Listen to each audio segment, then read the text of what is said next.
Maintenant, l'autre question, quelles sont les forces d'interaction intermoléculaire existantes entre les molécules des solvants suivants? Nous avons deux solvants, le benzène, 80 degrés Celsius, température d'ébullition, et solubilité, il est insoluble dans l'eau, et le phénol. On va commencer par le benzène. Voici le benzène. Donc on va imaginer un solvant pur à 100%. Donc on n'a que des molécules de benzène dans ce solvant. Que des molécules de benzène. Des molécules de benzène. C'est une molécule très toxique. Selon les CH, elle est cancérigène à 2 ppm. C'est un solvant résiduel qui est contrôlé, surtout dans les produits cosmétiques ou bien dans les médicaments de forme liquide. Maintenant, quels sont les types de liaisons? Le benzène contient principalement ce nuage d'électrons. Ce nuage, c'est des électrons pi. Des électrons pi. Et le benzène, il présente un fort caractère hydrophobe. Le benzène, il est très hydrophobe. Il est très hydrophobe. C'est pour ça que sa solubilité est nulle. Il est insoluble dans l'eau. Il est insoluble dans l'eau. Il est insoluble dans l'eau parce qu'il est incapable de former des liaisons physiques avec l'eau. Il ne peut pas interagir avec l'eau. Le benzène ne ressemble pas à l'eau. On dit ce qui se ressemble s'assemble. Donc le benzène, comme il ne se ressemble pas, comme il n'est pas équivalent à l'eau, donc il ne va pas se solubiliser dans l'eau, ou bien il ne va pas être miscible avec l'eau. Mais les molécules de benzène entre elles, malgré tout, il a une température d'ébullition de 80 degrés Celsius. Ça veut dire que à 25 degrés Celsius, il est liquide. Est-ce qu'on a dit que les forces physiques, elles existent dans les solides et les liquides, dans les états condensés à la température ambiante et la pression ambiante. Donc, quelles sont les forces qui existent entre les molécules de benzène? On sait qu'il n'y a pas de liaison hydrogène. On sait qu'il n'y a pas de liaison ionique. Donc, quelles sont les forces? Il y a forcément des forces qui existent entre les molécules de benzène. Il doit y avoir, puisqu'il est liquide à la température ambiante, il doit y avoir de liaisons. Ces liaisons, on les appelle, c'est les liaisons les plus faibles. C'est les liaisons hydrophobes. C'est les interactions existantes, c'est les interactions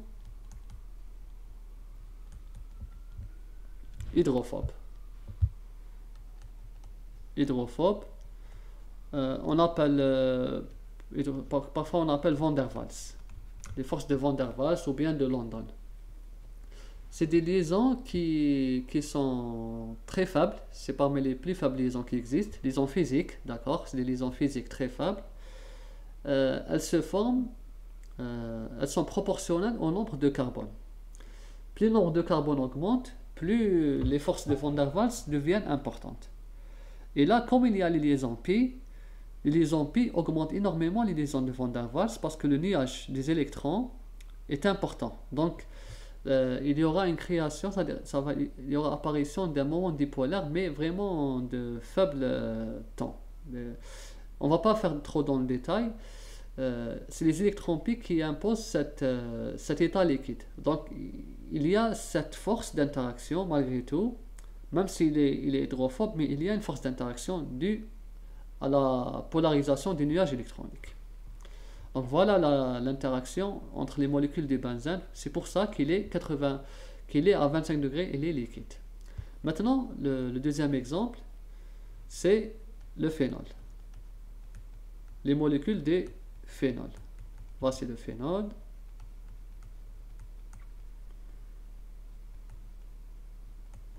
Ils disent que le phénol est presque soluble dans l'eau. Il a une solubilité dans l'eau, il est soluble à 50 mg par millilitre. Je trouve que il est assez soluble, ça va, par rapport à l'eau, il est assez soluble. Plutôt par rapport à l'insoluble, au benzène, il est plus soluble. Donc on va comprendre pourquoi le phénol, il est soluble. On va essayer de comprendre.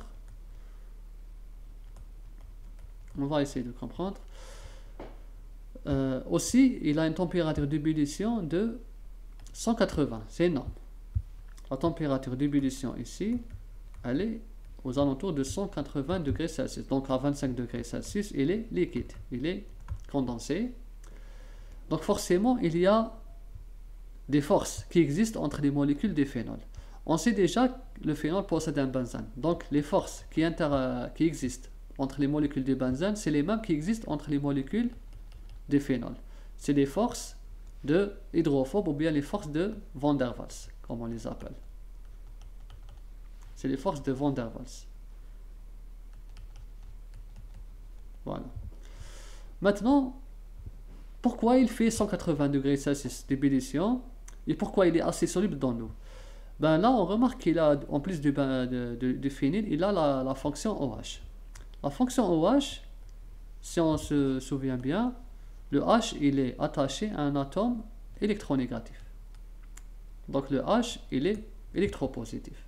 Donc là, on peut imaginer que le H va interagir avec l'oxygène à côté. Il va interagir avec lui. Dans ce cas, bon, là, je vais faire une autre couleur de préférence. Voilà, noir, comme ça.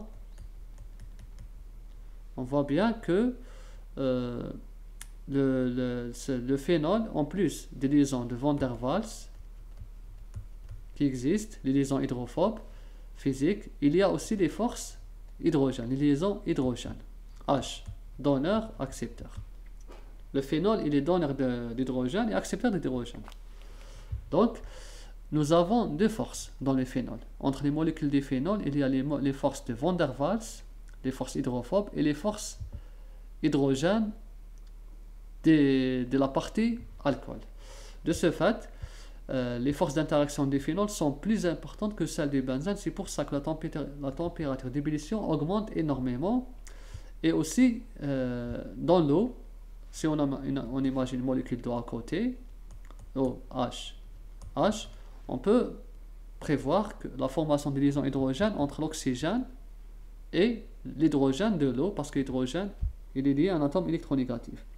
Comme on peut aussi prédire la formation de la liaison H des phénols avec l'oxygène de l'eau. Donc là, on voit bien que l'eau, la molécule d'eau, elle peut se faufiler entre deux molécules de phénol. Par contre, l'eau ici, elle ne peut pas se faufiler, c'est interdit pour elle. Pourquoi? Parce qu'il n'y a pas de place pour elle. L'eau, elle est hydrophile, elle aime les liaisons hydrogènes. Le benzène ne fait pas de liaison hydrogène, donc il n'y aura pas d'interaction. Par contre là, l'eau, elle peut se faufiler entre les molécules des phénols pour former des liaisons hydrogènes.